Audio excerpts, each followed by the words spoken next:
In this video, we'll see how to browse your phone from your computer, maybe for file transfer or to just browse the contents of your phone. The basic requirement is that we need the phone and the computer to be connected to the same Wi-Fi, and we would need to use an app which allows us to browse the phone from the computer. I'm going to use MI Share here, or MI Drop.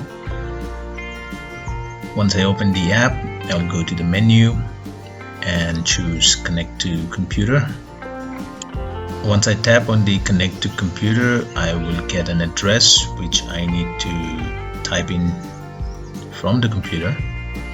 As you can see, the phone is connected to the Wi-Fi, so is the computer. I'll click Start, and I get this option to select portable or password protected. I'll just go with portable for now.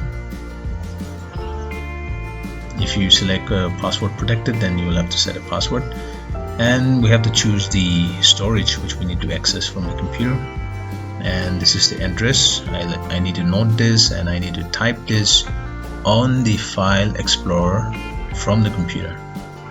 Now I'm going to browse from a Windows computer, so I will open Windows Explorer, and in the address bar I will type in the FTP address which was displayed on the phone.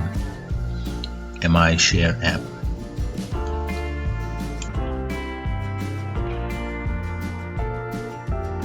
Now once I type in the FTP address, I am able to browse the folders on the phone now, depending on which storage I selected.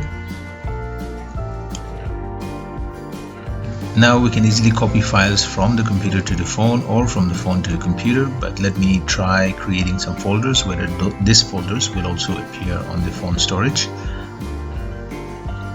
So I'll go and open the file manager on the phone, and let's see whether I can see the folder which I created from the computer.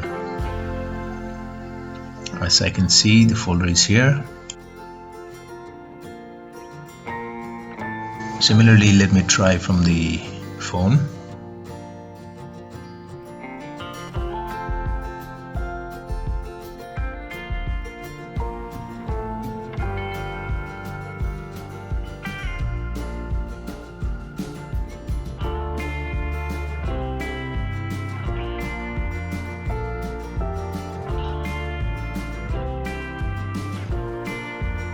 So likewise, we can easily transfer files between the phone and the computer. To stop the service, we just have to open the app and tap on stop, and the service will stop. To start again, you need to go to the app and do the same thing.